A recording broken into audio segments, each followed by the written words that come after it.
왜 우리는 하나님의 인도를 바르게 받아야 하는가? 제4과 하나님의 뜻에 대한 전통적 접근법의 5가지 문제점. 61페이지인데 61페이지 옆에 보면은 나왔죠? 5가지가 하나님 뜻에 대한 전통적 접근법의 5가지 문제점. 첫 번째는 도덕과 관계없는 결정들에 집중하는 경향이 있고, 또 두 번째, 마치 하나님이 속이기를 좋아하는 분처럼 암시되어 있고, 세 번째, 미래에 몰두하는 것을 장려하고, 네 번째, 개인적 책임과 주도권을 손상시킴, 다섯 번째, 가망 없는 주관론에 얽매이게 함. 이걸 이제 배울 거예요. 오늘은 첫 번째, 도덕과 관계없는 결정들에 집중하는 경향에 대해서 우리가 배울 거예요. 전통적 접근 방법이 어떤 걸 이야기하냐면은 기존에 우리가 신앙생활을 하면서 하나님의 뜻을 찾는 이유와 목적 방법이 잘못됐다는 걸 지금 꼬집고 있는 거예요. 이러한 점에서 잘못됐다. 하나님의 뜻을 찾는 동기도 잘못됐고 목적도 잘못됐고 방법도 잘못되었다는 것을 지금 이야기해 주고 있는 거예요. 볼게요. 하나님의 뜻에 대한 전통적 접근, 하나님의 뜻이 단 하나의 출구와 수많은 막다른 길로 이루어진 옥수수밭 미루거나 정중앙에 하나님의 뜻이 핵심이 있고 그 주변에 타선책이 놓여있는 관역이라거나 어떤 일반적인 답이 표면에 떠오를 때까지 이리저리 흔들게 되어 있는 매직 에이뿔이라고 여기는 것은 도움되지 않는다. 이것은 우리의 의사결정이 효과적이지 않다. 우리의 성화에도 좋지 않다. 또한 어떤 때는 솔직히 그리스도를 불명예스럽게 만든다. 우리가 하나님의 뜻을 물을 때 자꾸만은 하나님의 뜻을 어떻게 생각하는 거예요? 미로처럼, 소문그림 찾기처럼 애매하게 지금 알고 있다는 거예요. 하나님의 뜻은 숨겨져 있고 미로처럼 그렇게 감추어져 있어서 우리가 열심히 찾아야 되는 것처럼 여길 때가 있다는 거예요. 또 이제는 흔들면은 나오는 매직 에이볼 같은 거, 그러니까는 뭐라 그럴까? 주사위 같은 거예요. 뭐가 나올지 몰라, 기도하면. 그런 게 아니라는 거예요. 그런 게. 우리는 그렇게 지금까지 하나님의 뜻에 대해서 오해하고 있었다는 거예요. 이건 도움이 안 돼. 뭐가 도움이 안 돼요? 제일 중요한 건 우리의 성숙과 성화에 전혀 도움이 안 된다는 거예요. 하나님 백성을 향한 하나님의 제일 된 뜻 가운데 하나가 뭐예요? 성화잖아요. 성화. 우리가 오늘 배웠잖아요. 성화. 하나님을 더 깊이 알아가고 사랑하고 닮아가는 것. 그거에 우리가 기존에 갖고 있었던 하나님의 뜻에 대한 뜻을 찾는 방법과 목적에 대한 것들이 전혀 도움이 안 된다는 거예요. 오히려 방해가 되고 불명예스럽게 한다는 거예요. 3장에 나오는 이러한 소위 개인적인 뜻을 알기 원하는 것에 집착하는 몇 가지 이유를 언급했다. 2장에서는 하나님의 뜻에 관한 이러한 전통적 접근법이 왜 잘못되었는지에 대해서 직접적으로 말하고자 하며 다음 장에서는 마태복음 6장 25절에서 34절의 말씀을 살펴보고 더 나은 방법을 모색할 것이다. 거기에 이르기 전 먼저 나는 하나님의 뜻에 대한 전통적 접근법의 5가지 문제점을 강조하길 원한다. 오늘 첫 번째 것만 배울게요. 첫 번째, 도덕과 관계없는 결정들에 집중하는 경향. 첫째, 하나님의 뜻을 발견하는 전통적인 접근법은 우리의 주의를 거의 비도덕적 결정들에 집중하게 한다. 성경은 우리가 미네소타에 살아야 할지 메인에 살아야 할지에 대해 말하지 않는다. 인천에 살아야 할지 서울에 살아야 할지 부산에 살아야 할지 하나님이 우리에게 그렇게 그것을 알려주지 않는다라는 거예요. 일반적으로. 성경은 우리가 미시간 주립대로 가야 하는지 휘튼대로 가야 하는지에 대해 얘기해 주지 않는다. 우리가 집을 사야 할지 아파트에 살아야 할지 대해서 말해주지 않는다. 우리가 팀이라는 이름의 좋은 그리스도인과 결혼해야 할지 아니면 또 다른 그리스도인의 청년과 결혼해야 하는지에 대해서 말하지 않는다. 성경은 우리가 이번 여름에 무엇을 해야 하는지, 어떤 직업을 가져야 하는지, 어떤 대학원으로 가야 하는지 말해주지 않는다. 성경을 아무리 봐도 우리가 어디로 살아야 할지, 누구와 결혼해야 할지, 어느 집을 택해야 될지 말해주지 않죠, 여러분? 답답하잖아요. 그래서 뭐 하는 거예요? 기도하고 음성 들으려고 하는 거예요, 여러분. 우리가 그러잖아요. 성경을 아무리 찾아도 내가 누구와 결혼해야 할지, 어떤 직장을 다녀야 할지 안 나왔어요. 그러니까 기도하잖아요. 그래서 음성을 들으려고 하잖아요. 근데 그게 돼요, 안 돼요? 안 되잖아요, 여러분. 누구와 결혼해라. 어떤 직장을 가라. 여러분께 하나님이 알려주지 않아요. 답답해가지고 애원기도 받으러 다니든지 기도원에 가서 기도원장 만나든지 그렇죠? 그게 정상이라는 거예요, 여러분. 늘 반복했지만 그런 것에 대해 아는 게 하나님의 뜻이 아니라는 거예요. 한 번은 이 주제에 대해서 말하면서 하나님은 당신이 어느 학교를 갈 것인지, 어디에 살 것인지, 어떤 일을 할 것인지에 대해 신경 쓰지 않는다라고 대담하게 선언한 적이 있다. 후에 생각에 잠긴 한 여성이 내게 다가와 하나님이 그녀의 삶의 가장 중요한 결정들에 대해 관심이 없다는 사실에 실망했다고 말했다. 나는 아마도 내가 제대로 설명하지 못한 것 같다고 말했다. 하나님은 우리에게 관심을 갖고 있고 우리의 삶의 모든 세부 사항에 관심이 있으신 것처럼 이런 결정들에도 분명히 관심을 기울이신다. 그러나 또 다른 면에서는 이게 바로 내가 전달하고자 하는 핵심인데 이것들은 하나님의 책에서 가장 중요한 문제들이 아니라는 것이다. 하나님께 가장 중요한 것들은 도덕적 순결, 신학적 충실함, 긍휼, 기쁨, 전도, 충성, 친절, 사랑, 예배, 믿음이다. 그러니까 우리의 성화적인 부분을 이야기하는 거고 성령의 열매들을 이야기하는 거예요. 이것들이 하나님의 가장 큰 관심을 기울이는 것이다. 문제는 우리가 우리 관심의 대부분을 다른 것에 집중하는 경향이 있다는 것이다. 우리는 성경에서 하나님이 우리에게 이미 계시하신 모든 것에 너무나도 적은 시간을 쏟는 반면 대체적으로 하나님이 언급하시지 않거나 결코 언급하지 않는 것들에만 매달린다. 성경에서 하나님 백성들이 어떻게 살아야 될지 나왔잖아요. 믿음을 어떻게 살아야 할지. 위에 나왔던 것처럼 긍휼, 기쁨, 성령의 열매들. 그러니까 내가 삶을 살아감에 있어서 누구와 결혼하고 어떠한 직장을 택하고 어떤 학교를 갈지는 자유로운 거예요. 기도하면서 내가 택하면 돼요. 믿음으로. 그런데 내가 이걸 하면서 과연 하나님 백성으로서 성령의 열매를 맺는 삶을 살아갈 수 있는가? 하나님의 백성으로 합당하게 살아갈 수 있는가? 그거를 내가 대입해 보면서 살아가면 되는 거란 말이에요. 그게 대전제라는 거예요. 근데 그런 걸 싸그리 무시하고 그냥 기도하면서 신비적인 경험만 하기를 원한다는 거야, 우리는. 그러니까 이상하게 빠지는 거야. 하여튼 신천지가 지금 더 교세를 확장했어요. 더. 근데 그들이 교세를 확장함에 있어서 가장 중요한 요소가 뭐냐면은 성경 공부예요, 여러분. 성경 공부. 그들도 성경 공부를 해요. 우리보다 더 뭐라 그럴까? 엄하게 해요. 더 엄하게. 더 타이트하게 공부한다라는 거예요. 근데 문제는 뭐예요? 잘못된 걸 세뇌시키는 거겠죠, 이제는. 성경 갖고 잘못된 거를 이게 아닌데, 이게 이대로 푸는 게 아닌데, 그대로 가르치는 거야. 세뇌시키는 거야. 근데 왜 많은 사람들이 거기에 빠져요? 성경 공부를 제대로 해본 적이 없으니까, 유사한 것만 했으니까, 매일 신비적인 것만 추구했으니까. 2000년 기독교 역사 가운데 성경의 진리가 얼마나 깊은지를 성도들이 공부하지 않았어요. 그러니까는 이상한 걸 가르치면은 그게 맞는 거로 여기는 거란 말이에요. 그러니까 뭐예요? 지금 말하고자 하는 게 쓸데없는 것에 성경에 말하지 않는 것에 자꾸만 너무 집중하지 말라는 거예요. 성경 말씀에 집중하고 성경에서 어떻게 말하고 있는가를 집중하되 바르게 알라는 거예요, 여러분. 특별히 오늘 배우는 거는 도덕과 관계없는 것, 죄가 되지 않는 것, 도덕적, 윤리적으로 문제가 되지 않은 것에 있어서는 내가 성경의 원리대로 선택하고 결정하고 택하면 된다는 거예요. 뭐 배우자와 같은 문제, 일반적으로 믿는 우리들은 믿는 배우자와 이제 결혼을 하는 거잖아요. 보통 우리가 성경적으로 하다면은 이 사람과 결혼해서 내가 신앙생활에 방해가 되지 않는다. 이게 가장 중요한 전제 조건이고 제일 중요한 거는 함께 믿음의 가정을 이루어서 주님 앞에 나아갈 수 있는가를 우리가 배우자의 결혼 조건을 살펴보는 게 성경적인 거잖아요. 직장도 마찬가지예요. 내가 이 직장을 택함으로 신앙생활을 함에 있어 방해가 되지 않는가. 오히려 하나님의 일에 도움이 되는가를 택해야겠죠? 이 직장을 택했는데 교회도 못 나오고 매일 바빠가지고서 내가 정말 지쳐가지고 삶에 뭐 여력이 없어. 그런 직장을 다니면은 내 신앙생활에 방해가 되잖아요. 그러면 아닌 거예요, 여러분. 학교도 마찬가지예요. 이 공부를 함으로써 이 학교에서 내가 정말 이 공부를 하면 나에게 유익이 되는 것은 물론이야 나중에 정말 하나님 나라와 그 의를 위해서 이 직장에서 빛과 소금으로 살아갈 수 있는 거 아니? 그런 걸 우리가 성경의 원리에 따라 비춰보기 위해서, 대입하기 위해서, 적용하기 위해서 시간을 쏟아야 되는데 그건 아예 무시하고 엉뚱한 것만 찾고 있다는 거예요.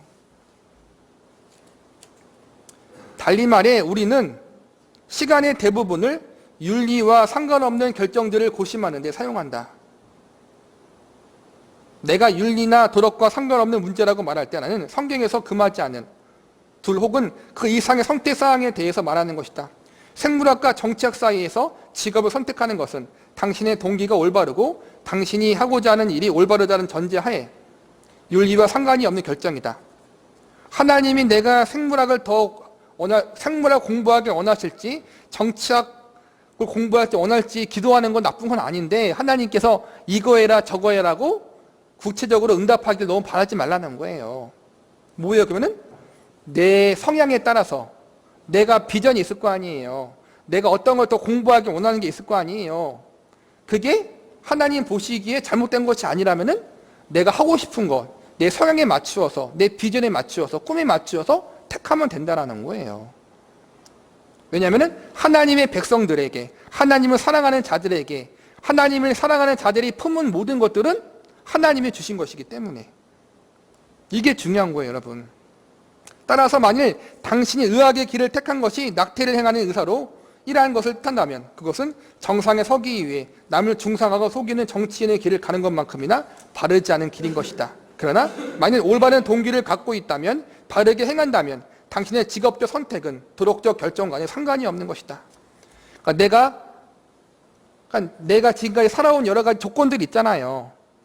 이 직업을 택할 수밖에 없는 여러 가지 여건들이 있잖아요. 그게 잘못된 죄에 대한 것이 아니라면은 택한 것에 대해서는 A를 택하든 B를 택하든 C를 택하든 문제가 없다라는 거예요.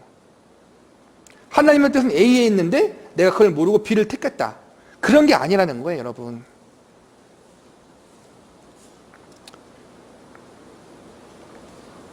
물론 그러나 만일 올바른 동기를 가지고 있고 바르게 행한다면 당신의 직업적 선택은 도덕적 결정과는 상관이 없는 것이다. 성경은 우리가 내리는 모든 결정에 대해서 다루지 않는다. 모든 결정을 영적인 것으로 생각하지 말라는 거예요, 여러분. 신비적인 의미를 부여하지 말라는 거예요. 물론 이것은 우리가 직업을 선택함에 있어서 신중하지 말아야 한다거나 하나님이 우리에게 주신 특성이나 모든 일을 하나님의 영광을 위해 하라는 명령을 무시하라는 뜻이 아니다. 내 요지는 우리가 의사나 변호사로서 어떻게 정의를 행하고 인자를 사랑하며 겸손히 하나님과 함께 행할지를 고심하는데 더 많은 시간을 보내고 하나님이 우리가 의사가 되길 원하시는지 아니면 변호사가 되길 원하시는지에 대한 고민하는 것에 시간을 덜 써야 한다는 점이다. 이해 가셨죠, 여러분? 하나님의 뜻을 찾기 위해 엉뚱한데 우리의 힘을 낭비하지 말라는 거예요. 낭비하지 말라는 거예요. 근데 우리는 그러지 않잖아요. 이게 힘들어요. 왜냐하면 그동안 우리는 아까 말한 것처럼 좀 이렇게 잘못된 하나님의 뜻을 구하는 것에 익숙해 있기 때문에. 근데 하나님은 우리에게 그런 걸 원하시는 게 아니라는 거예요. 늘 강조했지만 내 삶의 자리에서 내가 믿음으로 살아가면 되고 말씀의 원리에 따라서 잘못된 게 아니면은 선택하면 돼요. 하나님 우리에게 지혜를 주시고 자유의지를 주셨고 말씀을 주셨잖아요. 그 성경 말씀에 빗대어서 또 우리가 그동안 시행착오를 겪었으면서 경험했던 것을 통해서 잘 적용해서 우리가 인생을 선택하고 결정하면 되는 거란 말이에요. 우리가 이제 그걸 배우고 있는 거란 말이에요. 근데 하나님께서 나에게 확실한 응답을 안 주셨어. 이 직장에서 너가 들어가 일해라. 이 사람과 결혼해라. 또 어떤 학교로 가라라고 구체적으로 나에게 마음에 확신을 안 주셨어. 그래서 내가 확신을 안 주셨지만 우리는 언젠가 선택을 해야 돼요. 시간이 되면 선택을 해야 될 거 아니에요. 직장에 들어갈 그 서류 원서와 원서에 합격해가지고 이제는 언제 오라는 시간이 있을 거 아니야. 결혼도 마찬가지고. 그 시간 내에 우리는 결정해야 돼요. 무한한 시간이 있는 게 아니에요. 그 주어진 시간 안에 우리는 결정을 해야 되는데 하나님이 마음에 확신을 안 주셨어. 결정을 안 할 거예요, 여러분? 아니잖아요. 그런 것에 너무 얽매이지 말라는 거예요. 그런 마음의 확신? 어떠한 응답이 없더라도 내가 믿음으로 바르게 내가 이제는 내 나름대로 택한 거라면 그것이 하나님께서 잘못된 것이라고 하지 않으신다라는 거예요. 대신 우리는 인생을 살아가기 때문에 시행착오는 반드시 있어요. 내가 기도하면서 또 나름대로의 말씀의 원리의 적용에 따라서 이 직업을 택했지만 나에게 너무 안 맞을 수도 있어요. 하다 보니까. 그러면은 기도하면서 옮길 수도 있는 것이고. 학교도 마찬가지고 전공도 마찬가지예요, 여러분. 완전한 건 없어요. 우리는 인간이기 때문에 늘 시행착오를 겪어야 돼요. 그리고 그 시행착오를 통해서 우리는 더 성숙하게 돼요. 이것을 절대로 잊지 않기를 바라겠습니다. 기도하시겠습니다. 왜 우리는 하나님의 인도를 바르게 받아야 되는가? 제4과 하나님의 뜻에 대한 전통적 접근법의 5가지 문제점, 2번째입니다. 마치 하나님이 속이기 좋아하는 분처럼 암시. 둘째, 전통적인 접근법은 마치 우리 하나님이 속이기 좋아하는 분인 것처럼 암시한다. 하나님의 뜻에 대한 일반적인 이해 속에서는 하나님은 우리가 무엇을 해야 하는지 알고 계신다. 그는 우리 삶에 대한 완벽한 계획을 갖고 계신다. 또한 우리가 하나님의 뜻을 따르지 않는다면 하나님에 대해 책임을 물을 것이다. 그러나 하나님의 뜻이 무엇인지 우리에게 보여주시지는 않을 것이다. 하나님의 뜻에 대한 이런 전통적 접근은 하나님을 우리와 숨바꼭질하는 것을 즐기는, 속이기 좋아하는 하찮은 신으로 만든다. 그러니까 우리가 하나님의 뜻에 대해서 물을 때, 알 때 갖고 있는 잘못된 전제가 뭐냐 하면은 하나님은 우리에 대해서 완벽한 계획을 갖고 계신다. 이건 맞아요. 그런데 이 완벽한 계획을 하나님이 우리에게 숨기시고 안 보이신다라는 거예요. 뒤에도 배우겠지만 미래에 대한 부분을 하나님이 감추어 두셨어요. 그건 당연한 거예요. 그런데 하나님께서 우리에 대한 계획, 보편적인 계획, 가장 중요한 계획들은 성경 말씀을 통해 나와 있잖아요. 너가 어디서 어떻게 살아야 된다, 누구와 결혼해야 한다, 어떤 직장을 가져야 된다, 무슨 직업을 가져야 된다. 그걸 하나님의 뜻이 아니라 우리가 어떠한 직장에 그런 걸 하나님께서 우리에게 알려주는 게 뜻이 아니라 그게 하나님의 계획을 알려주시는 것이 아니라 성경에 나온 대로 우리를 향한 하나님의 계획은 선한 것이고 우리에게 유익한 것이고 장래 소망을 주시는 것이고 이것이 하나님의 계획이에요. 그걸 성경을 통해 우리에게 알려주신다는 거예요.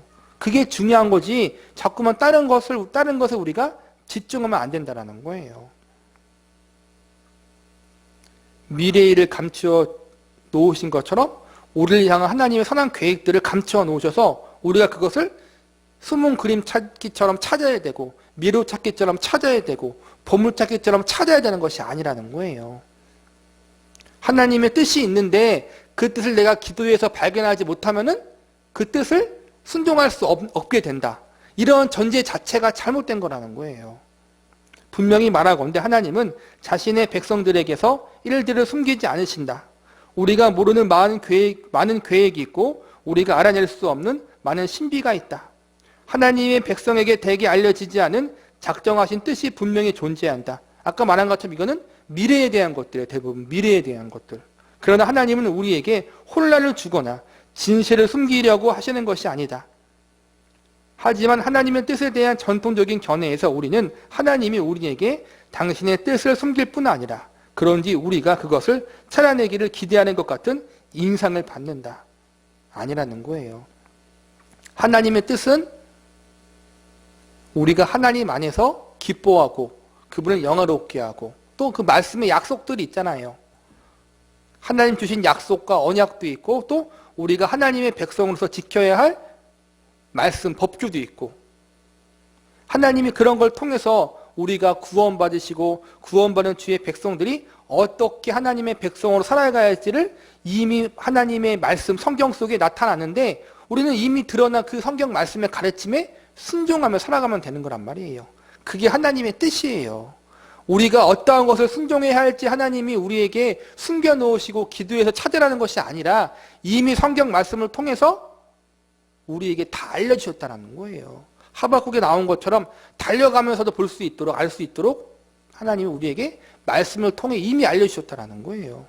마음의 감동을 통해서 음성을 통해서 주님의 뜻을 아는 것이 아니라 하나님의 말씀을 통해서 그 말씀을 지키고 순종하는 것. 하나님의 백성이 어떻게 살아가는 것이 하나님의 기뻐하시는 모습인 것인지 그것이 이미 성경 말씀을 통해서 우리에게 알려져 있고 계시에 있다라는 거예요. 우리는 그것을 무시하고 자꾸만 신비적인 것, 특별히 미래적인 것, 어떠한 결정과 선택에 있어서 어떻게 해야 될지 자꾸만 그런 거에 집중한다라는 거예요. 말씀의 원리에 따라 살아가고 말씀의 원리에 따라서 선택하고 결정하면 되는 일을 우리는 구체적으로 음성을 듣고 싶어하고 구체적으로 마음의 감동을 받고 싶어하고, 근데 그게 하나님의 뜻이라고 착각하고 있다는 거예요. 우리는 하나님의 개인적인 뜻에 사로잡히고 결국엔 우리에게 그것을 보여주지 않은 것으로 인해 좌절하게 된다. 우리 삶에 대한 하나님의 뜻을 찾는 방법을 알아내지 못하는 것 같기 때문에 결국 우리는 자신에게 실망하거나 하나님에 대해서 화를 내고 만다. 물론 결론, 하나님은 속이기를 좋아하는 분이 아니고 감춰 놓으신 것을 우리 보고 찾으라고 하시지 않는다라는 거예요. 감춰 놓으신 것은 우리가 찾을 필요가 없는 거고 이미 드러내어 주신 것, 특별히 성경 말씀을 통해 우리에게 알려주신 것, 그것을 알고 순종하기를 원하신다는 거예요. 하나님의 인도를 바르게 받아야 되는가? 제4과 하나님의 뜻에 대한 전통적인 접근법의 5가지 문제점, 세 번째 시간입니다.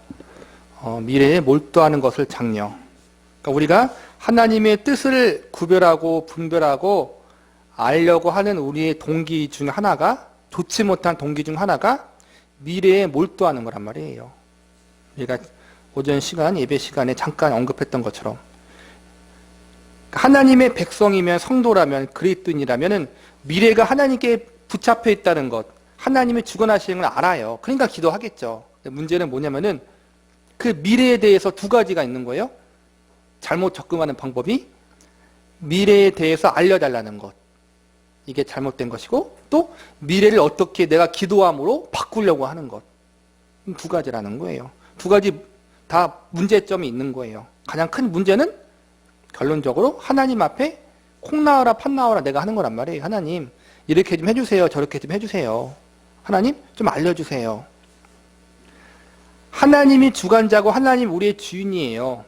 그러니까 좀 직접적으로 좀 이야기하면 하나님 마음이라는 거예요. 하나님 마음대로 우리의 인생을 하나님이 주관하실 거예요. 그게 이제는 자유의지가 배제된 게 아니라 하나님의 주권과 섭리 가운데 우리 인생, 우리 미래를 하나님이 주관하신다는 거예요. 그게 형통일 수도 있고 공감일 수도 있어요.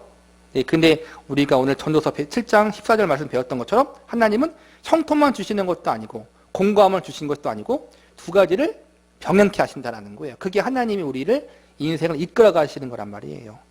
근데 우리는 그걸 원치 않는다는 거예요. 뭐라 하든 하나님이 우리 인생을 형통한 길과 공고한 길을 인도하셔요. 근데 결국에는 형통이든 공고한 거든 합력하여 선을 이루시게 하신다는 거예요.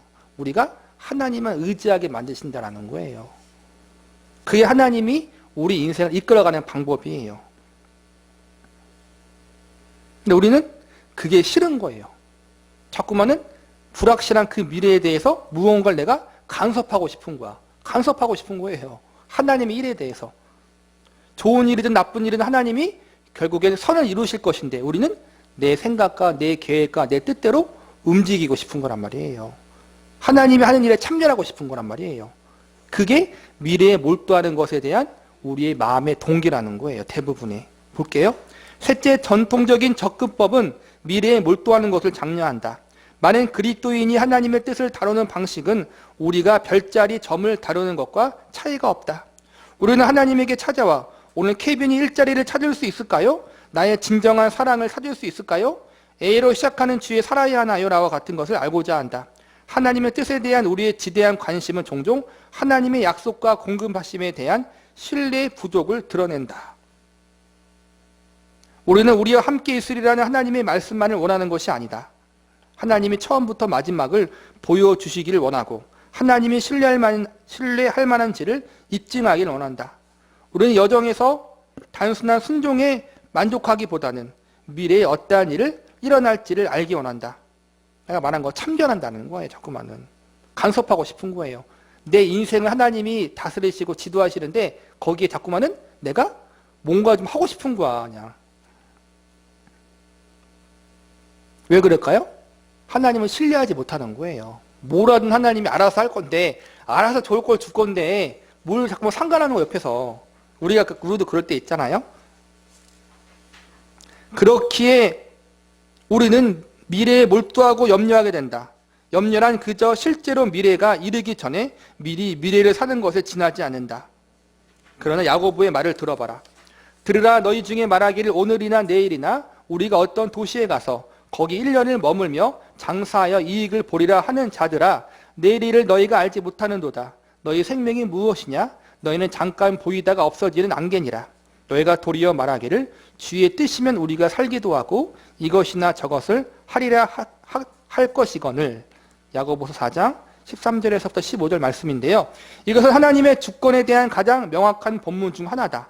야고보에 따르면 만일 우리가 오늘 오후에 식료품 가게까지 무사히 갔다면 그것은 주님이 뜻한 것이다. 우리가 100살까지 산다면 그것은 주님이 뜻한 바다. 우리가 겨우 45세까지 산다면 그것은 주님의 뜻이다. 우리는 모든 문장 끝마다 만일 주의 뜻이라면이라고 말할 필요는 없다. 하지만 그것은 우리의 머리와 마음에 늘 있어야 한다. 우리는 우리의 모든 계획과 전략이 변하지 않는 하나님의 뜻에 종속되어 있음을 믿으며 살아야 한다. 미래를 통제하는 것은 우리가 아니라 하나님인 까닭에 우리는 늘 미래를 바라볼 때 겸손해야 한다. 일단 우리가 아닌 하나님이 통제하시는 까닭에 미래를 바라볼 때 희망적이어야 한다. 운명 결정론자가 되라는 게 아니에요. 하나님의 일에 대해 기대하고 소망 갖고 살아가는 건 맞는데 모든 일에 있어서 내가 다 알려고 하지 말라는 거예요. 너무 미래에 대해서 우리가 집중하지 그러니까 미래에 대한 계획을 하지 말라는 것이 아니라 미래에 대한 불확실한 것에 대한 두려움과 염려 때문에 그것에 빠져있지 말라는 거예요. 뒤에서 좀 배우겠지만 결혼 문제도 마찬가지고 여러 가지 직장과 이사 문제도 마찬가지예요. 가장 쉬운 예가 결혼 문제인데 누구와 이제는 마음에 이제 뭐랄까 서로 마음이 있어요. 교제하기도 하고 교제를 시작하기 전일 수도 있어. 기도하면서 하나님 이 사람과 만나도 되겠습니까? 이 사람이 제 배우자입니까? 라고 기도하는 건 당연한 거예요. 근데 문제는 명확한 답을 자꾸만 얻으려고 한다는 거예요. 심지어는 누구한테 물어봐, 찾아가서. 이제 기도해 주는 사람들한테 찾아가서 물어보기도 해. 신기한 건 아니다, 맞다, 그렇게 직접 말해주는 사람도 있어요. 그건 아니라는 거예요, 여러분. 그건 주님의 뜻이 아니라는 거예요, 여러분. 우리는 하나님이 아니에요, 여러분. 하나님이 그거를 우리에게 알려줄 의무도 없어요, 여러분. 근데 우리는 특별한 경우 하나님이 정말 그렇게 일하실 때가 있긴 있어요. 근데 그거를 보편화시킨다는 거예요. 항상 하나님이 그렇게 하신 것처럼. 그게 아니라는 거예요. 만남을 갖고 또 내가 기도함을 어디로 옮기려고 이사가고 직장을 옮기려고 할 때 기도하세요. 기도하면 하나님의 뭘 아는 거예요? 뜻이라는 걸 묻기보다 하나님께서 가장 선한 길로 나를 인도하시고 주관하여 주시옵소서라고 기도하며 나가면 되는 거라는 거예요. 기도하면서. 그러면은 우리가 많이 경험했잖아요. 직장 옮기는 문제도 마찬가지고 기도하면서 어떤 직장에 딱 됐어. 처음에는 이게 하나님의 뜻이구나. 좋은 것 같아. 근데 한 달, 두 달 지나고 보니까는 이게 나에게 너무 안 맞을 수 있다는 거예요. 그러면은 어떻게 해요? 기도하면서 또 인도함을 구하는 거예요. 계속 다니다가 이제는 너무 안 될 것 같으면 옮길 수도 있는 것이고. 모든 일에 대해서 딱딱딱 떨어질 것이라는 생각을 하지 말라는 거예요. 네, 우리 늘 제가 얘기했지만 딱딱딱 떨어지지 않아요. 기도하면 갔는데 뭐가 안 됐어요. 그런데 1년, 2년, 3년 뒤돌아보면은 그때 하나님께서 이렇게 인도하셨구나 알게 하신다는 거예요. 그게 하나님이 인도하신 방법이에요.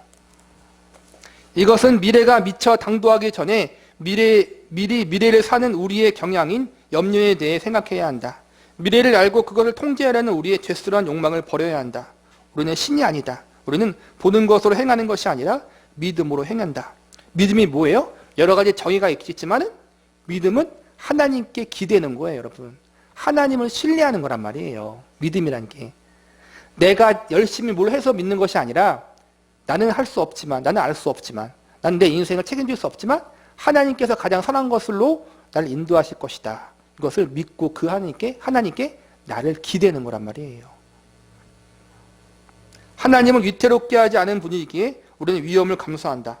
우리가 미래를 알기 때문이 아니라 하나님이 우리 미래를 알고 계시기 때문에 우리는 하나님을 영화롭게 하는 확신을 가지고 미래 속으로 걸어간다. 이게 중요해요, 여러분. 그리고 그것이 우리가 알아야 할 모든 것이다. 이게 모든 것이에요, 여러분. 미래가 어떻게 될지는 모르지만 미래를 하나님이 주관하고 있고 그 하나님 우리 아버지시고 예수 그리스도의 생명을 우리에게 주시기까지 나를 사랑하시는 분이시고 결국엔 모든 걸 합력하여 선을 이루실 거란 말이에요. 근데 우리가 생각하는 선과 하나님이 생각하는 선은 달라요. 물론 달라요. 그건 알아야 돼요. 내 뜻대로 된다는 것이 아니에요. 연단과 고난과 환난, 고통도 하나님의 선이 될 수도 있어요. 우리는 그걸 인정하는 자리에 가야 되는 거란 말이에요. 미래에 대해 걱정하는 것은 그저 성격상의 문제가 아니라 불신앙의 죄이며 우리의 마음이 하나님의 약속을 의지하지 않는다는 표시이다. 그러니까 미래에 대해서 걱정을 안 할 수가 없어요. 염려하는 건 당연한 건데 문제는 아까 말한 것처럼 그 미래에 몰두하게 만든다라는 거예요. 우리한테. 그게 문제라는 거예요. 우리가 염려하고 걱정하고 마음의 평안을 잃어버릴 수 있어요. 당연한 거예요. 어떠한 문제 앞에서. 문제는 그것에 빠지는 것이 아니라 다시 우리의 초점과 시선을 하나님께 향하는 게 중요하다는 거예요. 근데 자꾸만 미래에 몰두하게 되는 것, 그것은 우리에게 도움이 안 된다는 거예요. 오히려 신비적이게 갈 수 있다는 거예요. 그것을 조심하자. 하나님의 뜻을 아는 것은 미래를 아는 것이 아니라 미래를 주관하시는 하나님이 내 인생과 운명을 붙잡고 계시고 내 삶을 가장 좋은 길로, 유익한 길로, 선한 길로 인도하고 있다는 사실을 믿는 것. 그게 하나님의 뜻을 믿는 거란 말이에요. 이 사실을 여러분께서 잊지 않고 기억하시기를 바라겠습니다. 왜 우리는 하나님의 인도를 바르게 받아야 되는가? 4과 하나님의 뜻에 대한 전통적 접근법의 5가지 문제점, 4번째 시간입니다. 67페이지 개인적 책임과 주도권을 손상시킴. 넷째, 전통적인 접근법은 개인적 책임과 주도권을 손상시킨다. 개인적 책임을 훼손하는 하나님의 뜻에 대한 전통적 접근법에 대해 내가 뜻하는 것이 무엇인지 예를 들어보겠다. 대학교 교회 담임 목사로 오라는 초청을 받았을 때 나는 북서부 아이오와에서 부목사를 즐겁게 섬기고 있었다. 사실 내가 사랑하던 교회를 떠나 새 교회로 옮기는 것은 어려운 결단이었다. 아이오와의 몇몇 사람들은 나의 결정에 화를 냈다. 전에 다른 사람들이 이렇게 말하는 것을 들었기 때문에 나 역시 이런 식으로 쉽게 말할 수도 있었다. 저도 아이오와에 있는 것을 좋아해요. 만일 순전히 저 혼자 결정할 수 있다면 여기에 남는 걸 택할 것입니다. 인간적으로 여기를 떠나는 게 이해가 잘 안 되지요. 하지만 기도할수록 이것이 주님이 원하시는 것이라는 게 분명해졌어요. 저조차 이걸 좋아해야 할지 확신이 안 섭니다. 이스트 랜싱으로 가는 것이 저를 향한 하나님의 뜻이라고 강하게 느낍니다. 그러니까 이게 무슨 말이냐면은 이게 지금 쓰신 분이 미국 교회 목사님이잖아요. 그러니까 이제는 부목사로 있었는데 담임 목사로 초청을 받은 거예요. 물론 기도하면서 이제 결정해야겠지만 우리가 어떠한 일을 결정함에 있어서 뭐 교회를 옮기다든지 이사를 가다든지 이거 부분은 좀 책임적인 부분이에요. 어떠한 공동체, 회사 직장도 마찬가지고 어떤 공동체에 내가 속해 있어. 그래가지고 거기에 직분도 있고 맡은 지위도 있고 내가 책임져야 할 부분이 분명히 있다라는 거예요. 그런데 어떻게 뭐 상황적으로 환경적으로 어떻게 이제는 이끌어져 가가지고 내가 거기서 이제 옮겨야 되는 거예요. 그 공동체를 나와야 하고 교회를 옮겨야 되고 직장을 옮길 일이 있다는 거예요. 그럴 때 이 핑계 대지 말라는 거예요. 여러분 기도해 보니까 하나님이 가라고 했습니다. 그렇게 해서 내 마음의 짐을 덜지 말라는 거예요. 이해 가셨어요, 여러분? 우리가 그러잖아요. 뭐 솔직히 이야기하면 교회가 좀 그런 게 많은데 교회 그러니까 제가 이제는 그 동기들도 마찬가지고 주변에 이제는 아시는 분 성도분들한테 이제는 우리 교회 말고 어떻게 이제는 관계를 맺고 이야기하다 보면은 특히 중형교회, 대형교회 그런 게 많아요. 그 부교역자들 이동이 많단 말이에요. 평균 1년 내외예요. 1년 안에 1년 정도 하면은 부교역자가 옮긴단 말이에요. 교회를. 1년이 보통이에요. 더 짧게도 6개월 때도 있고. 그러니까 2년 이상 가는 게 참 힘들어요. 부교역자 생활이. 근데 여러분 한 교회 그 부서가 자리를 잡으려면 2, 3년이 있어야 되거든요. 근데 부교역자들은 2년을 못 채워. 1년, 많아야 1년. 더 그러면은 6개월 6개월도 못 채우고 가는 거예요. 중등부, 고등부, 청년부가 있는데 그 청년부 학생들이 있는데 교역자들이 바뀌어버려요. 전도사님, 목사님들이. 그러면 어떨까요? 타격이 크겠죠? 여러분? 그러면서 옮기면서 뭐라 그런지 아세요? 기도해보니까 하나님이 옮기래요. 절로 가래요. 그 핑계 대지 말라는 거예요. 그걸로 통해 학생들과 그 포함되어 있는 그 부서의 성도들이 얼마나 큰 상처를 입었는지는 자기는 모르는 거야. 최소한 1년이라는 게 뭐냐면은 이제는 그 1년마다 이제는 교회가 이제는 공동회의를 하고 그 부서가 바뀌잖아요. 그때 인수인계를 하는 거예요, 여러분. 그게 최소의 시간이거든요. 그걸 무시하고 중간에 그냥 옮기는 거야, 사역자들이. 저 선교 갑니다. 저 어디 갑니다. 부득이하게 뭐 질병이나 뭐 사고나 그럴 수는 있어. 근데 그게 아니라는 거예요, 여러분. 그러면서 하는 말이 하나님이 그렇게 하라고 했습니다. 그러지 말라는 거예요. 내가 책임질 게 있잖아요, 여러분. 내 책임을 그런 걸로 회피하지 말라는 거예요. 지금 이야기하는 게. 이렇게 말하면 분명 사람들에 대한 부담은 덜어졌을지 모르지만 부당한 행위가 될 것입니다. 부당하다라는 거예요. 내가 해야 되는데 뭐 이거는 극단적인 예인데 이 사람과 내가 이혼해야겠습니까? 이혼하지 않겠습니까? 극단적인 예인데 진짜 그런 예가 있대요, 여러분. 저도 이제 들은 거예요. 둘이 교회에서 만나서 결혼했어. 성가대에서 만나서 결혼했대요. 근데 나중에 이제 살다가 이혼하는 거야. 왜 이혼하냐 하면은 뭐 부동한 그런 게 없어요. 성격이 안 맞대. 서로가 안 맞대. 그거 갖고 여러분 기도했더니 하나님이 또 그렇게 응답 주셨대. 그게 맞는 거예요? 틀린 거예요, 여러분? 아니잖아요, 여러분. 그건 아니잖아요. 근데 하나님이 기도했더니 그렇게 하랬어요. 이러지 말라는 거예요, 여러분. 절대로. 다른 것도 마찬가지예요. 그걸 핑계대지 말라는 거예요. 하나님의 보편적인 원리가 말씀 가운데 있잖아요. 그 말씀 가운데 가장 중요한 게 죄를 짓는 일이 아니라면 내가 마땅히 책임져야 할 부분이 있잖아요, 여러분. 그 자리에서 그 책임을 최소한 어느 정도 지고 가라는 거예요. 무책임하지 말라는 거예요. 한 남편이 가장이 할 일이 뭐예요? 가정을 책임지는 거잖아요, 여러분. 가장으로서. 아내도 남편도 마찬가지예요. 가정을 책임져야 할 것이 부부의 역할이란 말이에요. 가정을 유지하고. 그런데 나는 기도원에 들어가서 하나님께 기도한다고 금식 기도하러 올라가 버렸어. 가정을 누가 책임지는 거예요, 여러분? 자녀를 누가 책임져? 하나님이 금식 기도하러 올라가라 그랬대. 그건 아니에요, 여러분. 그 이전에 하나님이 나에게 맡겨주신 가정에 대한 책임이 있는 거예요, 여러분. 그러니까 여러분 뭐냐 그러면은 하나님이 그렇게 하셨대요 라고 하면서 내가 져야 할 선택에 대한 책임을 회피하지 말라는 거예요. 떠나려는 결정은 하나님의 잘못이 아니다. 아내와 나는 결정을 내리기 위해 수없이 기도했고 만일 우리가 남았다면 하나님이 기뻐하셨을 것처럼 떠나기로 한 건 역시 하나님을 기뻐하시게 하는 결정이었다고 생각한다. 그것은 내가 내린 결정이었다. 떠난 것에 대한 책임은 내게 있다. 내가 선택했고 내가 결정했다. 물론 궁극적인 의미에서 하나님이 이미 그렇게 정해놓으신 것이라는 것은 의심할 바가 없는 사실이다. 하지만 결정 사안에서 나의 개인적 책임을 덜기 위해 하나님의 뜻을 이용하는 것은 잘못된 일일 것이다. 그러니까 앞에서 배웠지만 모든 기도에 대해서 구체적인 응답을 우리는 받지 못하잖아요, 사실은. 하나님이 인천으로 가라 그랬지, 작전동으로 이사 가라고 할지, 하나님이 말씀하실 때도 있겠지만 대부분 아니라는 거예요. 하나님은 나에게 구체적으로 이렇게 하라고 지시하지 않았어. 나는 근데 선택을 해야 돼. 직장을 선택하든 이사를 가든 어떠한 일을 하든 선택을 해야 된단 말이에요. 살면서. 하나님이 알려주지 않았어. 내가 기도하면 선택해야겠죠? 선택은 누구 책임이야? 내가 책임져야 한다는 거예요. 이 책임진다는 것은 내가 내 인생을 내가 주인 된다는 게 아니라 내 선택에 대해서 내가 어느 정도의 감수할 건 있다는 거예요, 여러분.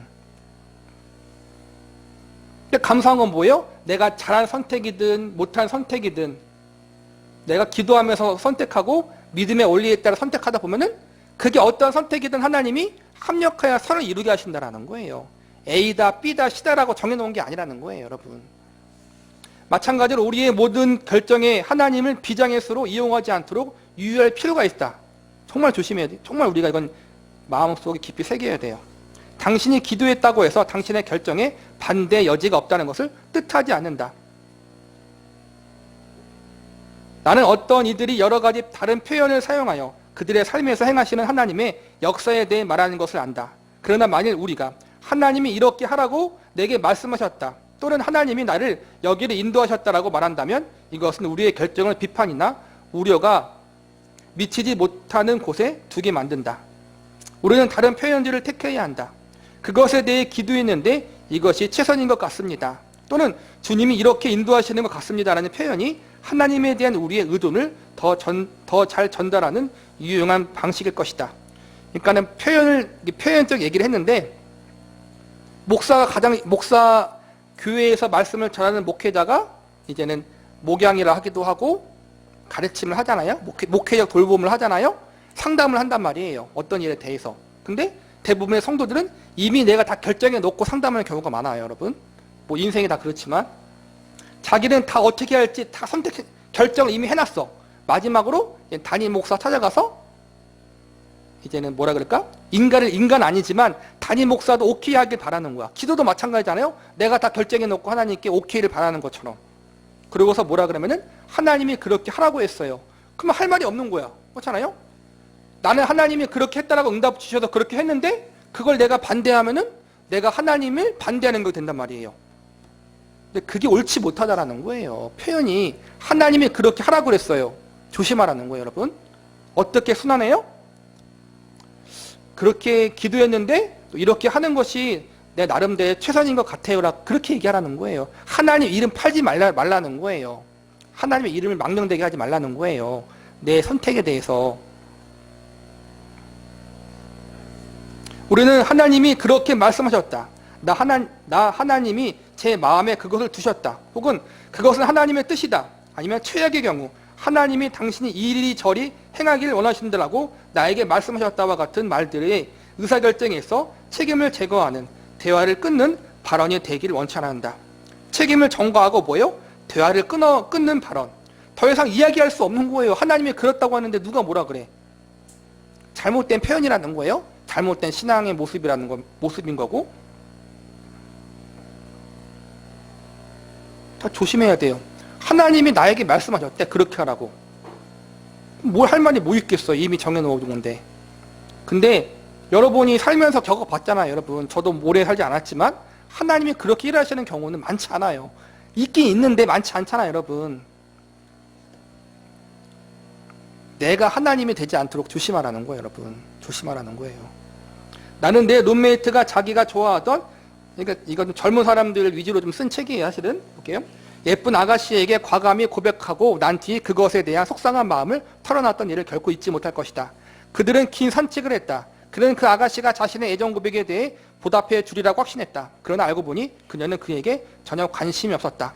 그녀는 착하고 훌륭한 그리스도인이었다. 그녀는 잘못된 신학을 가질 의도는 없었을 것이다. 하지만 대개에 관심이 없어요 라거나 당신을 좋아하지 않아요 혹은 귀찮게 쫓아다니지 마세요 라고 말하는 대신 그녀는 그에게 온갖 영적인 말을 동원해서 자신의 의사를 표현했다.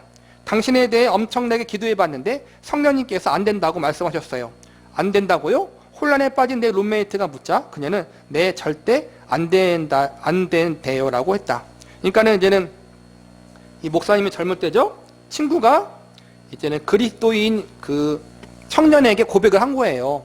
이제는 프로포즈를 한 건지 그냥 뭐 사귀자고 한 것인지. 근데 이제는 뭐 그 프로포즈를 받았던 여자도 고민했겠죠. 기도하면서. 근데 하나님이 뭐 이 말대로 하면은 성령님이 하나님이 얘를 만나지 말아라라고 했다는 거예요. 그게 실제인지 아닌지는 모르겠어요. 근데 경험상보다는 살아보면서 하나님이 그렇게 말씀하시는 경우는 거의 없다라는 거예요. 그냥 하나님 이름 팔지 말라는 거예요. 그냥 제가 기도해 봤는데 그래도 제 생각에는 아닌 것 같습니다. 마음에 별로 들지는 않네요. 그렇게 표현하지 하나님 이름 들으면서 아니라고 하면은 그거는 잘못된 거라는 거예요. 조심하자라는 거예요. 그러니까 어떠한 일을 할 때 자꾸 기도로 하면서 하나님께서 그렇게 했대요라고 하는 걸 조심하라는 거예요. 여러분, 하나님이 그렇게 일일이 그런 것까지 하나하나 역사하시겠지만 하나님은 섭리한 하나님이에요, 여러분. 그걸 잊지 말자라는 거예요. 불쌍한 친구, 그는 자신이 짝사랑하던 여자에게 거절당했을 뿐 아니라 성령님에게도 거절당한 셈이다. 성삼위 하나이신 성령님은 이 아가씨에게 내 룸메이트와 데이트하지 말라고 말하기 위해 사람들에게 예수님을 가리키는 일을 잠시 멈추신 것이다. 성령님이 하는 일이 뭐예요? 예수님을 증거하는 일이란 말이에요. 하나님의 살아계심을 증거하는 일이란 말이에요. 근데 그 성령님이 그 일을 잠시 뒤로 하고 얘 만나지 마 그렇게 말했다는 게 오류가 있을 수 있다는 거예요. 조심하라는 거예요, 여러분. 마음의 감동을 늘 잘 분별하라는 거예요, 여러분. 마음의 감동.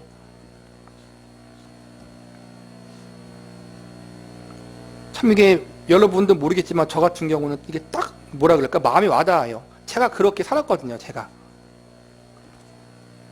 아닌 걸 이제는 그 시행착오를 겪었으니까.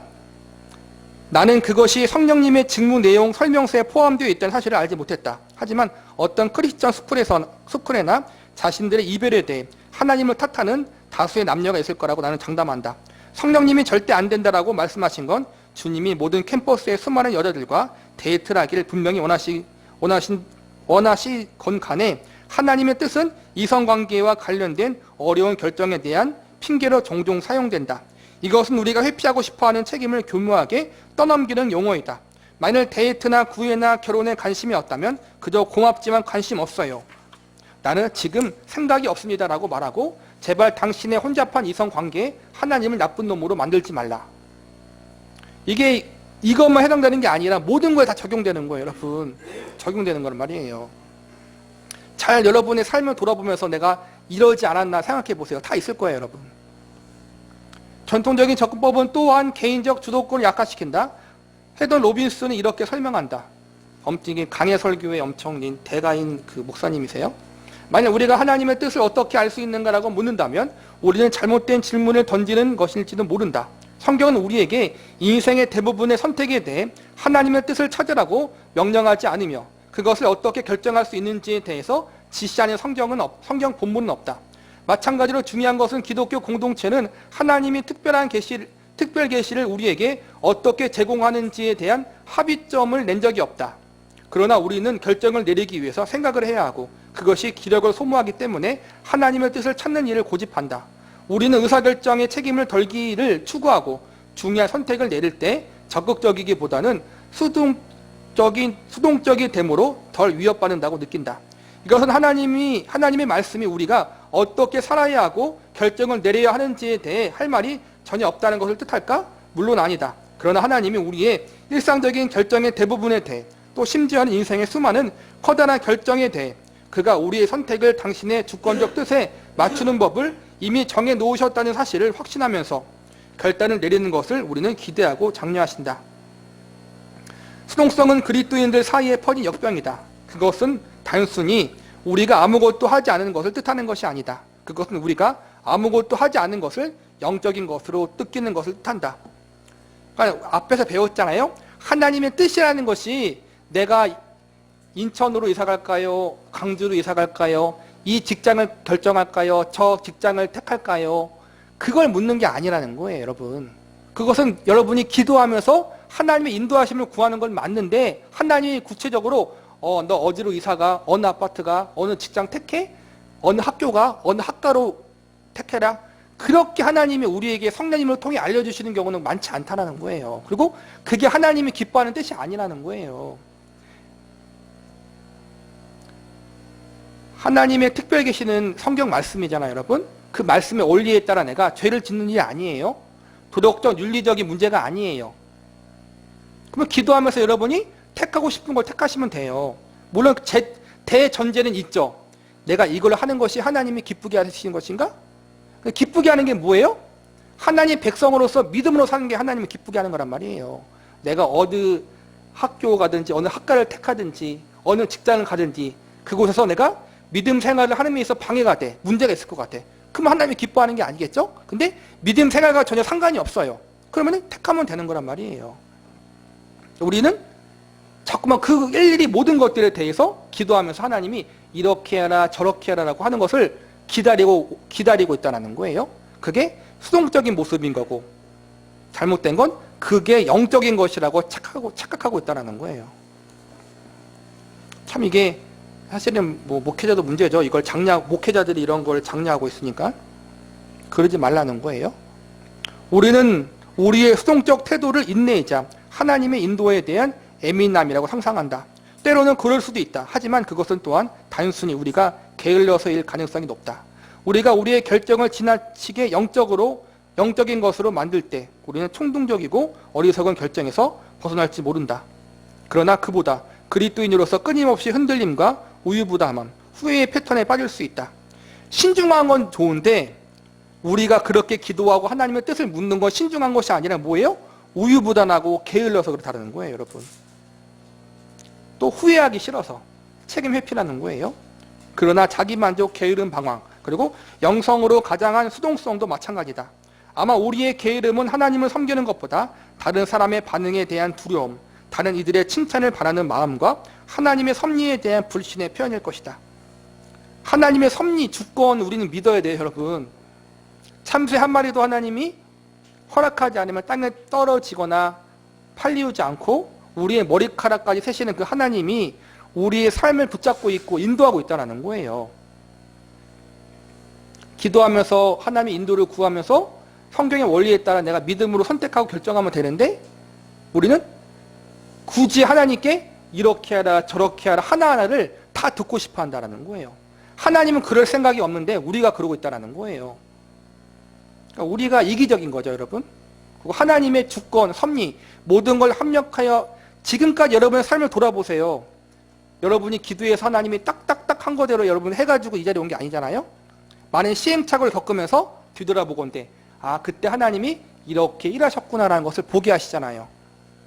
하나님이 우리에게 원하시는 게 뭐예요?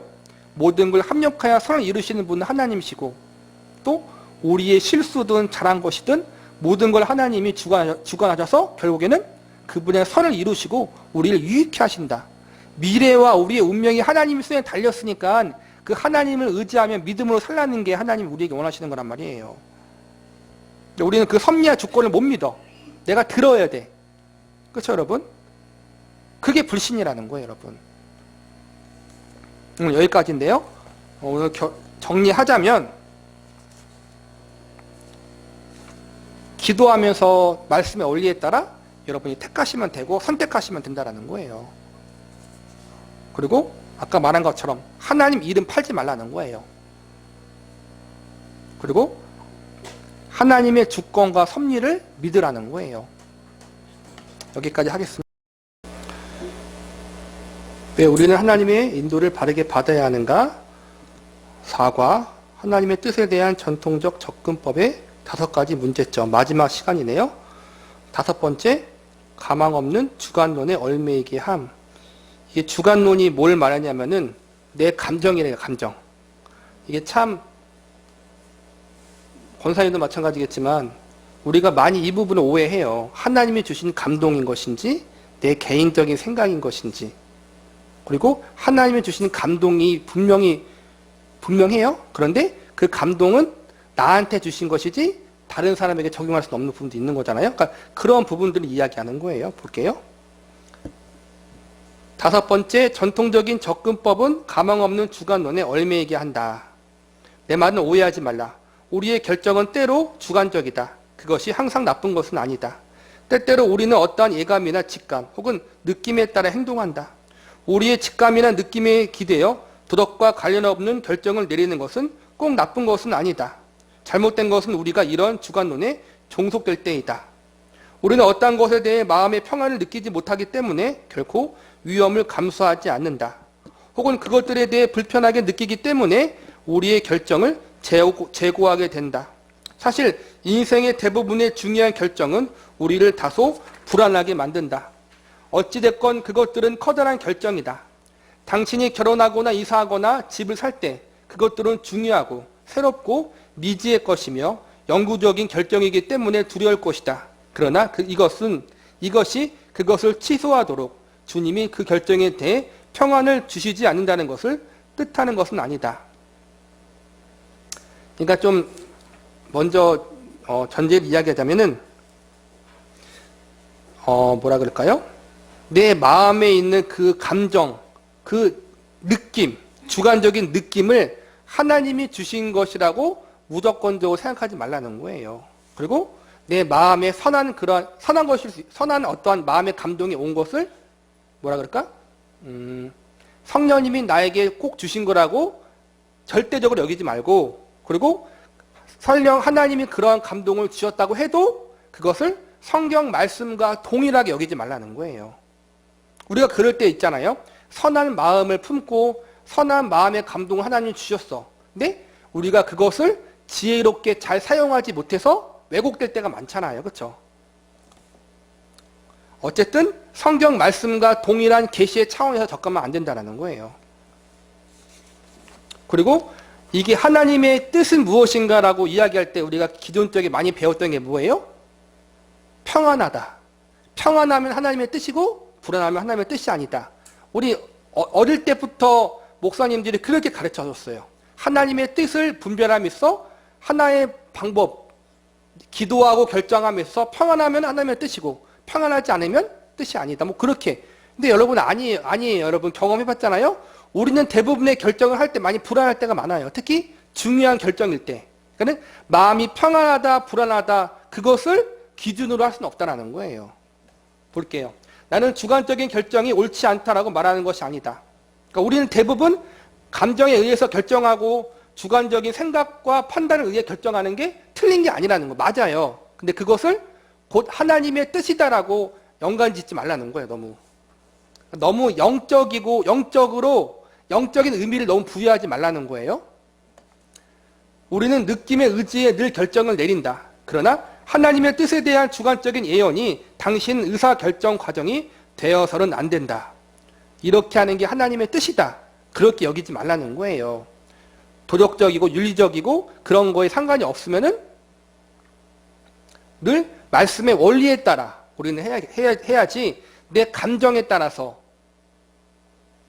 느낌에 대해서 그게 성령님이 나에게 주신 것이다. 그렇게 해가지고 결정하면 안 된다라는 거예요. 자칫 잘못하면 신비주의자가 될 수 있다는 거예요. 그것은 막다른 골목이다. 열려진 문이 주님이 여신 문인지 사탄의 유혹인지 어떻게 알겠는가? 닫힌 문이 당신의 기도에 대한 주님의 응답인지 당신의 인내와 결의에 대한 주님의 시험인지 또 어떻게 아는가? 이것들은 자신의 삶에 대한 하나님의 뜻을 분별하려는 주관적인 시도를 통해 모든 것을 결정할 때 사람들이 빠지는 수수께끼와 같다. 나는 최근 삶의 가장 사소한 일들에 대해 끊임없이 주님과 의논하고 또 의논하는 것을 포함한 하나님과의 친밀함에 대해 주장하는 한 유명한 기독 작가의 책을 읽었다. 우리가 이런 책이 많아요. 하나님의 인도하심을 구하는 뭐 그런 게 많거든요. 그런 걸 이야기하는 거예요. 잘못됐다고 이야기하는 거예요. 지금 우리 중 몇몇 진부하고 보수적인 형제들에게 유익한 개선책이 될 수 있는 하나님과의 가까운 관계에 대한 그의 강조를 문제시하거나 그의 동기를 비난하려는 게 아니다. 그러나 그 책은 나를 혼란스럽게 하는 의사결정에 대한 접근법을 제시하고 있다. 우리는 갈림길마다 매번 하나님의 목소리에 귀 기울이라는 말을 들었다. 이것을 이메일로 보내야 할까? 침실을 페인트질 해야 하는가?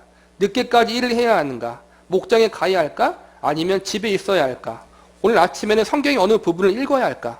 어느 장을 읽어야 하는가? 오늘은 낚시하기 좋은 날인가? 하이킹을 가야 하는가? 우리 개를 치료하기를 원하실까? 캠핑 여행을 가야 할까? 언제 가야 할까? 새 강아지를 들여야 할까? 이 모든 것은 이 책의 내용에 따르면 주님께 실제로 물었던 질문들이다. 이걸 다 묻고 있었대요. 다 응답하셨겠죠. 이 책에 의하면 하나님, 제가 몸이 아픈데 병원에 가야 됩니까? 말아야 됩니까? 그거에 대해서 하나님의 구체적인 응답을 기다리지 말라는 거예요. 가고 싶으면 가고 가기 싫으면 가지 마세요. 그런데 몸이 안 좋으면 가는 게 좋겠죠, 여러분? 그게 보편적인 거예요, 여러분. 근데 기도하면서 하나님 가야 됩니까? 말아야 됩니까? 그걸 묻는 거는 문제가 있다는 거예요, 여러분. 아침에 아침밥을 먹을까요? 먹지 말까요? 그런 걸 기도해서 응답을 바라진 않잖아요. 근데 그런 걸 묻고 응답 받는 거를 하나님과 친밀한 관계 속에 들어가는 것이다라고 주장하는 사람들이 많다라는 거예요. 하나님, 어떤 음식을 먹고 어떤 음식을 먹지 말까요? 어떤 옷을 입고 어떤 옷을 입지 말까요? 저 사람에게 내가 무엇을 도와줄까요? 말까요? 일일이 모든 걸 묻는 것을 영적으로 민감한 것이고 영적으로 성숙한 것이고 하나님과 가까운 것이다라고 그렇게 잘못되게 가르치는 사람들이 많다라는 거예요. 그리고 실제로 그것에 빠져서 잘못된 경건에 빠진 사람들이 많다라는 거예요. 그 마음은 하나님과 가까워지고 친밀해지고 싶은 그 마음은 존중하지만 그것은 성경적이지 못하다라는 거예요.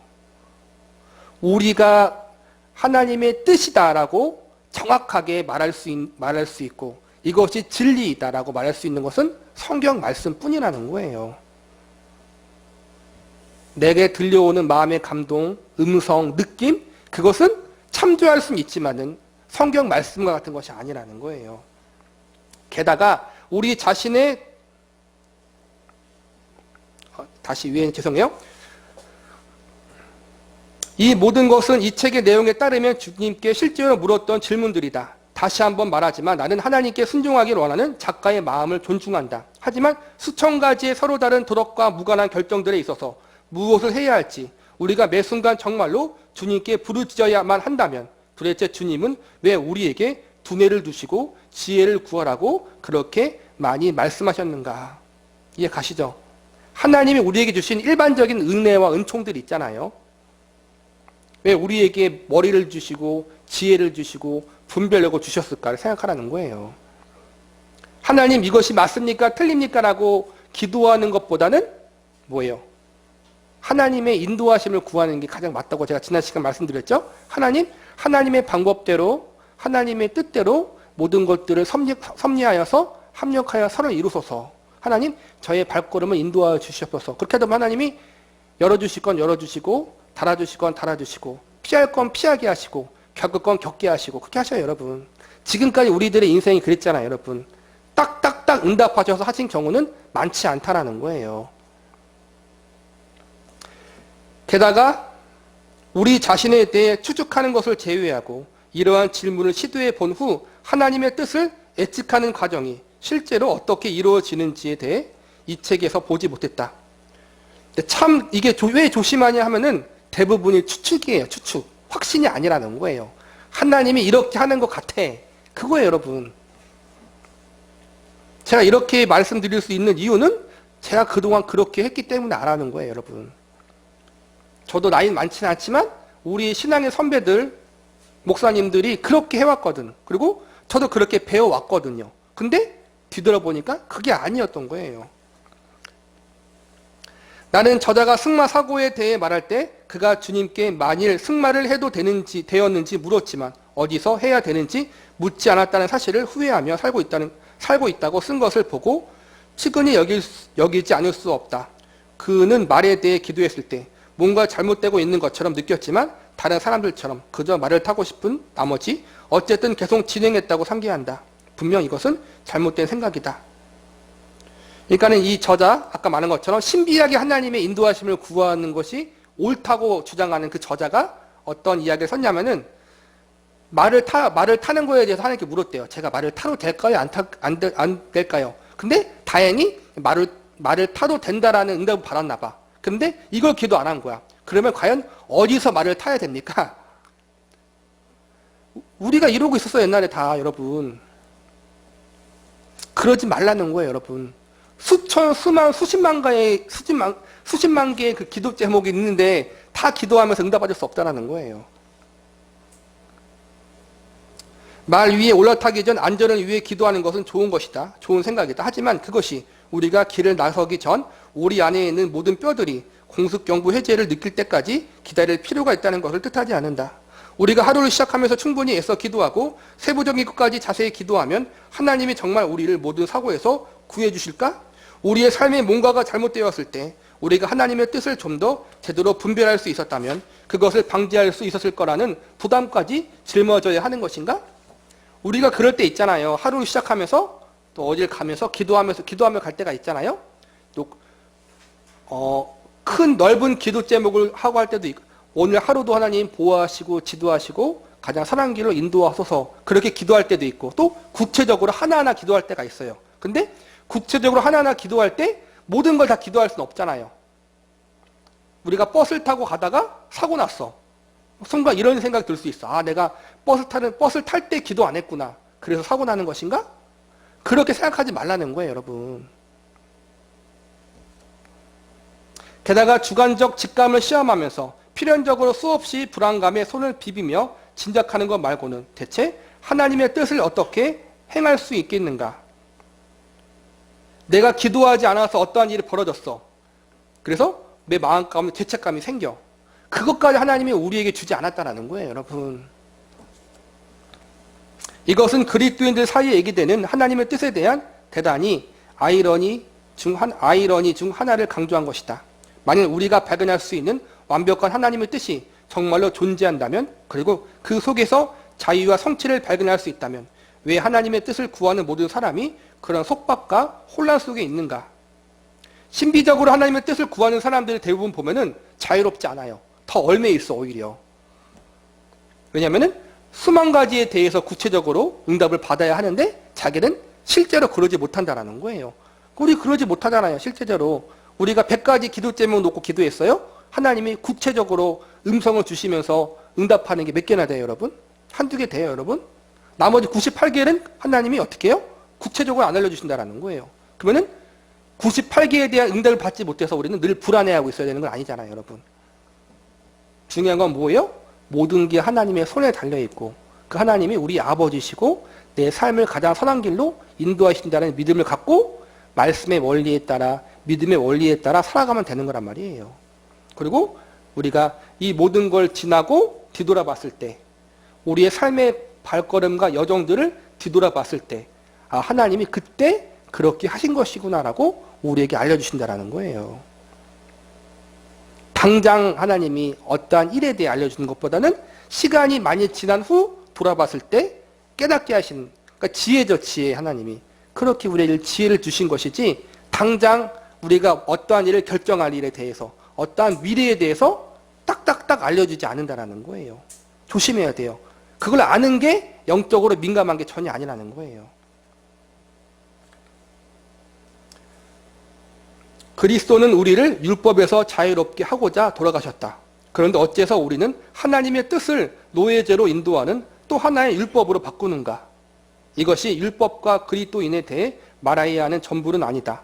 한편으로 우리는 율법 아래 있지 않지만 또 한편으로 여전히 그 원리에 순종하게 되어 있다. 그런데 그러한 데다가 설상가상으로 모세의 율법은 적어도 객관적이고 공적이며 이해할 만한 반면 이 율법은 개인적이고 비가시적이라고 해서 해독할 수도 없다. 율법은 우리가 율법을 지켜 구원받는 것이 아니라 구원받은 주의 성도들이 지켜야 할 규례고 원리라는 거예요. 그 율법은 우리가 어떠한 것인지 어느 정도 파악이 가능하잖아요. 그런데 뭐예요? 신비적으로 하나님의 인도함을 구하고 신비적으로 하나님의 뜻을 구하는 거는 뭐 제시할 게 없다라는 거예요. 너무 많다라는 거예요. 율법에 대한 것도 우리에게 부담인데 왜 우리에게는 신비적으로 하나님의 인도를 구하는 것에 대한 또 다른 율법을 우리에게 짐으로 질 필요가 없다는 거예요. 얼마나 큰 짐인가. 사물에 대한 우리의 주관적 감각을 통해 하나님이 우리가 당면하는 모든 결정에 대한 길을 가리키시기를 기대하는 것은 비실용적이고 비현실적일 뿐 아니라 실망과 잘못된 죄책감을 가져오는 비결이다. 또한 그것은 예수님과의 친밀함과 거의 상관이 없다. 거의가 아니라 전혀 상관이 없어요, 여러분. 오늘 여기까지인데 오늘의 결론은 무엇이냐 정리하자면은 나의 주관적인 감각과 느낌과 체험을 하나님의 뜻과 동일시를 하지 말고 또 하나님이 늘상 그렇게 우리에게 말씀하신다는 생각을 버리라는 거예요. 그리고 모든 순간 모든 것에 대한 하나님의 뜻을 묻는 것은 전혀 영적으로 민감하거나 하나님과 친밀한 게 아니라 우리를 율법처럼 얽매이게 하는 짐이 될 수 있다는 거예요. 아까 말한 것처럼 하나님의 뜻은 성경에 나왔잖아요. 하나님의 백성답게 살아가는 거예요. 하나님의 형상과 예수 그리스도의 장성한 분량에 이르도록 우리가 성화되어지면서 나아가는 거란 말이에요. 그 가운데 어떻게 내가 하나님의 백성으로서 하나님의 자녀로서 합당하게 살아가야 하는가는 성경에 나왔잖아요. 그렇게 살면 돼요. 성경에 나와 있는 대로 여러분이 살아요? 못 살아요? 못 살잖아요, 여러분. 다 못 살잖아요. 이미 성경에 나와 있는데도 못 살아요. 그 말씀 자체도 우리가 평생 지키고 살아야 하는데 평생 지키고 못 산다는 거예요, 여러분. 그 말씀도 못 지키고 사는 우리가 또 다른 걸 또 새롭게 만들어서 신비적으로 하나님께서 말씀하신 것까지 지키고 살아야 된다면 여러분, 그게 사는 거예요, 여러분. 죄책감에 시달리며 사는 거라 나오잖아요. 그거 똑같아요, 여러분. 이미 기록된 말씀이나 잘 지키고 사세요라가 사는 것이 하나님의 뜻이라는 거예요, 여러분. 그걸 여러분 잊지 않고 하나님 말씀 가운데 정말 자유함을 얻을 수 있는 저와 여러분이 되시기를 바랍니다.